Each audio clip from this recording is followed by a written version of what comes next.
विधान परिषदेसाठी भाजपाची खलबतं। आज भाजप कोर कमिटीची बैठकीत विधान परिषदेच्या जागांबाबत चर्चेची शक्यता।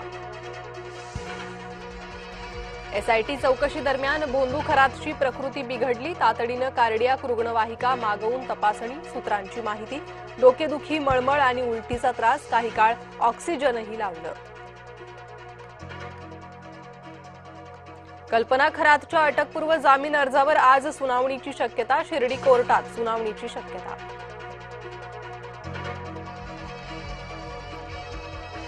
टीसीएस मधील धर्मांतर आणि लैंगिक छळ प्रकरण, 6 संशयित आरोपींचा जामिनासाठी अर्ज। नाशिक जिल्हा सत्र न्यायालयात 2 मे रोजी सुनावणी।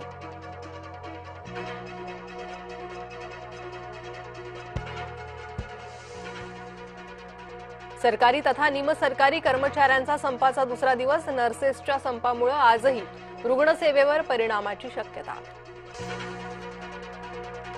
ममता बॅनर्जींच्या हातातून पश्चिम बंगाल घेण्यासाठी शहांची रणनीती। अमित शहांची रात्री कोलकात्यात 4 तास बैठक। 27 एप्रिलपर्यंत कोलकात्यात मुक्कामी।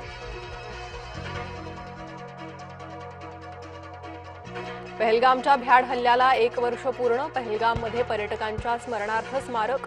दहशतवादी हल्ल्याच्या वर्षपूर्तीनिमित्त सर्वत्र चोख सुरक्षा। नेरूळच्या सेक्टर 16A मधील इमारतीचा स्लॅब कोसळला। वुडलँड इमारतीच्या 5व्या मजल्यावरील घटना। नवी मुंबईतील जीर्ण इमारतींचा मुद्दा पुन्हा ऐरणीवर। मुंबईत आज आणि उद्या पाणी जपून वापरण्याचं बीएमसीचं आवाहन।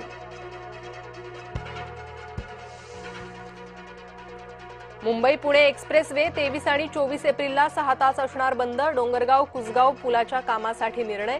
वाहन चालकांना पर्यायी मार्ग वापरण्याचं आवाहन। मुंबईत येणार 500 मिडी बस। बेस्ट उपक्रमाकडून लवकरच अंतिम निर्णय। खरेदी प्रस्ताव राज्य सरकार मनपाकडे पाठवणार।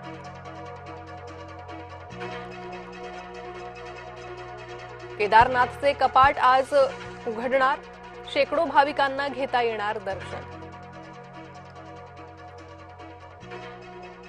शस्त्रसंधीवर सावट, मुदतवाढीस ट्रम्प यांचा नकार। इराणकडून चर्चेबाबत निर्णय नाही।